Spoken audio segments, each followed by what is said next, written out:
Hey guys, Banana Luck here and welcome back to another Watcher of Realms video. So we have been on a bit of a break here. The reason is very simple.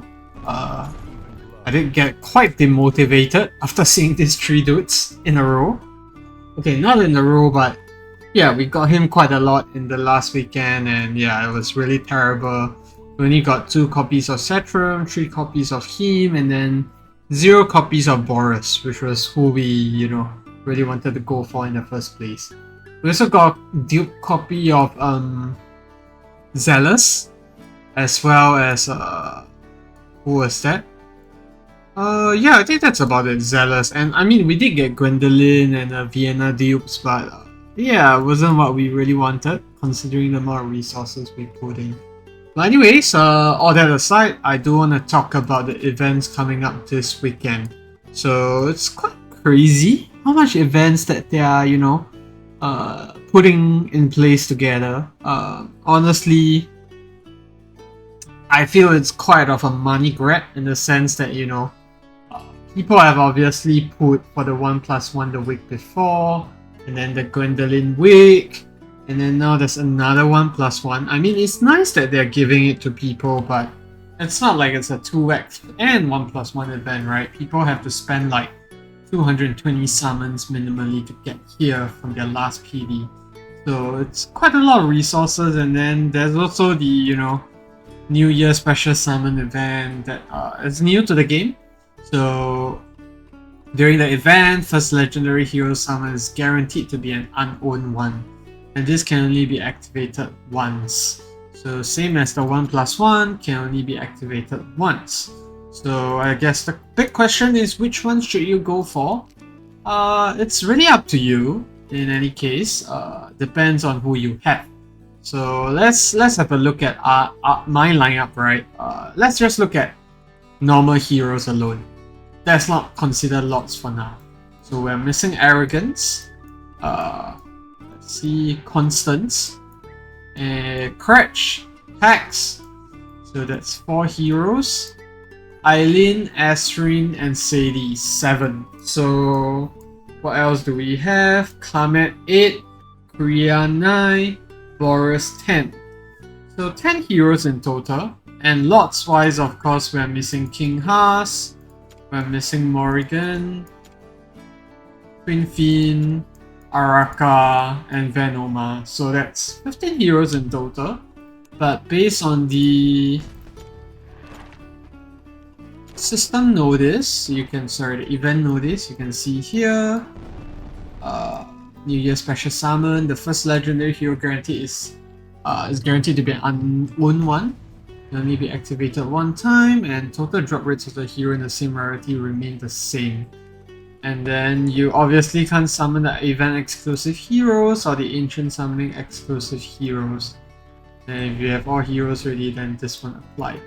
So to me, for me at least, not a lot of nice units for me. As in, there are units I would love to get. Obviously, I want Arrogance. I think he's a very solid choice. He's very versatile. And yeah, I mean, there's a Constance, not that much. In Immortal Codex, maybe. And then there's Crutch, there's Hex. So far, it's like, what, 2 for 2? Heroes we want and don't want. And then we go down the list. There's Aileen, Sadie, Astrid. All of these dudes who we already sort of don't have the need for. Gear Rate 2 has been done. Eileen and Sadie are good for Immortal Codex, but not too hung up by that because it's not a daily event. It's probably gonna go away after this cycle if it's the same as what they did in Forerunner. Astrid is nice as well, but I only need him to clear Defection Trials. That's about it. And then there's also Kamet, which we really want. Boris, which we really want. But there's also Kriya, which we really don't want. So it seems like heroes wise, oh, I forgot Ajax. So 16 of them, 10 of them are the normal heroes, and it's pretty much a half-half situation. We still don't have a lot of the crappy heroes yet. So crappy heroes are like Kriya, I guess just 3 healers because we don't need them, 4 of them, 5 of them, and 6 of them. So only 4 heroes we really want. So if you ask me, I wouldn't summon all that even if I have the resources to do so. But it really depends on you. You see, if let's say you have like 5 heroes and it's like Pax, Arrogance, Comet, and Kriya, and Boris, for example, then it's like an 80% chance that you get something good, right? Then go for it. But for me, it just doesn't make sense because, you know, there's too many of the heroes that I don't want, and it's not a 2x banner, so I'm only gonna get 1 legendary, and there's a 50% chance that it's gonna be bad. So it's a pass for me. Whereas if I did have resources, I'll probably go for the random legendary hero. I think it really makes sense to get a new hero when you're very much in the end game, when you know you're lacking certain heroes. I mean, this is guaranteed for you to not get a Kretch, Orim, Ashor, and Shamir if you already own them. You know, if you already own them, then it's a nice banner to have. But I don't own Kretch. And yeah, for me, it's just a simple pass just because of that.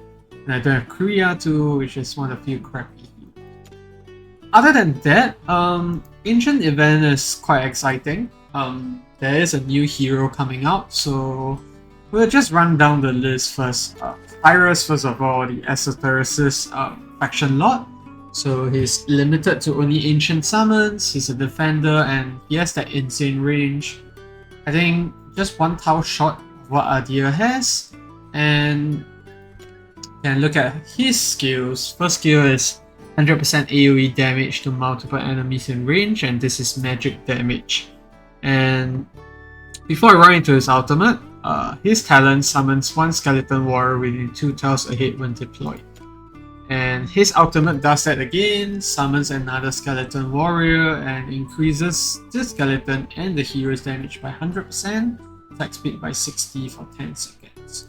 So the skeleton warrior just, possesses his attribute and is able to attack and block 1 enemy. So no AoE attack, so Cyrus is still the one that holds it. But I guess it's extra block for you, right? So Cyrus is a defender himself already, and on top of that, that's just extra, you know, block for you. And I think he's probably the more versatile lord, if you ask me, compared to Venoma. You can probably place him in a lot more situations. The AoE attack probably comes in handy when it's in situations such as Geared 1, for example.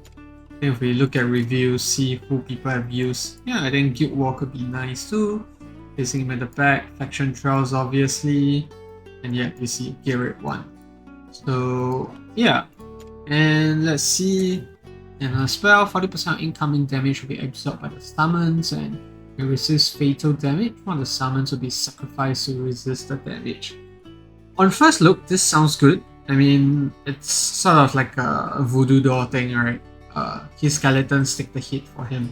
But what I'm concerned about for this is that what if his skeletons are dead already? Because you do have to bear in mind that if he gets attacked, it means that, you know, his skeletons have died. That's why units are slipping through. So, not too sure how handy this will be, but let's move on to the last spell. The HP of the hero summon is below 50%, increases its attack speed and damage by 30%, and this goes up to 100 attack speed and 50% damage. That's nice. I mean, he's a solid unit overall.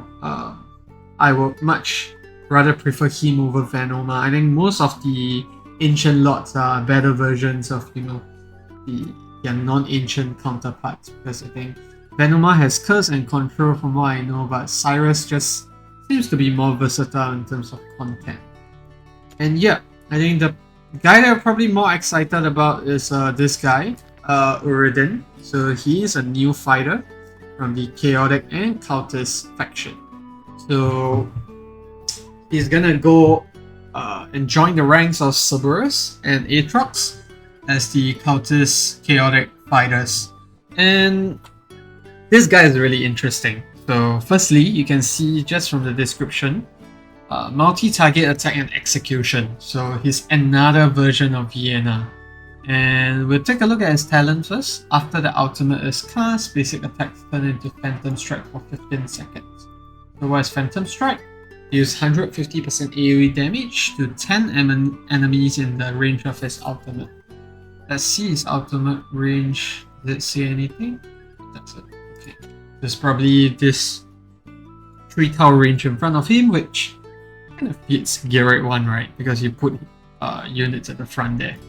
And then if ultimate is cast when Potent Surge maxes out, basic attack changes into Soul Harvest. So what is Potent Surge? This is unique. It's the only hero that has this so far. Basically, his Rich can continue to recover even beyond its capacity, and it accumulates up to 2 times the cap. So that means that if his Rich cap is at 1000, which goes down to 800, he can gain up to 1600 Rich.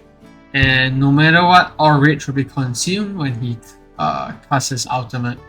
I think this is not for you to use a double ultimate, obviously. I think it's more for like a more insane like bonus. So we'll get into that in the next bit, which is Soul Harvest. So deals 120% AoE damage 2 times at 2 enemies in the range of the ultimate. So instead of doing 150% damage, you're dealing 240% damage instead. And yeah, get on into his ulti. So he attacks up to 10 enemies in range and 300% damage and inflicting a 1 second stun. Pretty nice, 1 second. And when Potent Surge maxes out, he deals 800% AoE damage, inflicting stun. So I am curious whether this attack is like a one hit thing. Like he just casts it once. So then it makes sense that it's 800% damage and then with the stun. And then the duration of 50 seconds is, just in line with his Soul Harvest. And this damage actually goes up even more. It goes up to 1200% and 500% when there's no, Potent Surge. So very obviously you want this guy accumulating his 1600 Rage cap. Look at his auto regen. Okay, that's pretty decent. So let's start to see why this guy, you would preferably want to put him at the front lines where he can tank. So maybe using like a Lunacy Visor with him, I think that'd be nice. I mean, he's attacking more than 3 units anyways, so he does gain that HP back. And let's see, lower HP grants higher rage regen with a maximum of increase of 9 when HP reaches 30%. This goes all the way up to 50. So almost more than double of his original rage cap. And this is the most interesting one. His execution, right? When dealing damage using Soul Harvest, there's a 20% chance to execute enemies when their HP is below 25%.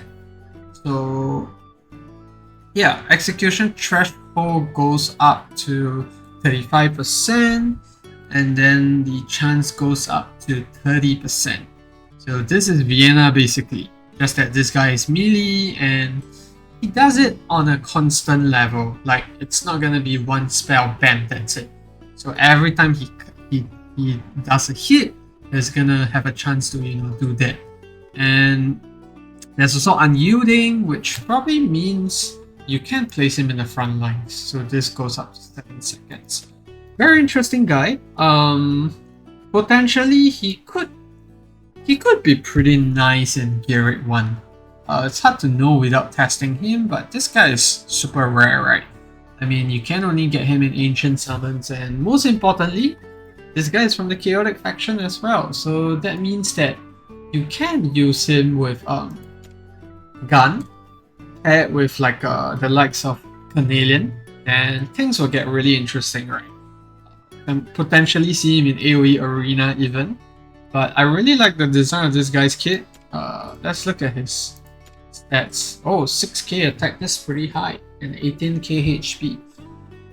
Yeah, I mean, overall this looks like the juicy guy to go after. We don't have much Ancients, we wiped out everything last week, but we haven't been getting any legendaries for like past few summons, so I don't know, we could get lucky. Then last guy is Pelagios, whatever you call him. Looks like Poseidon a lot. So this guy's from the Arbiter and Piercer faction, and let's just take a look at his skills briefly.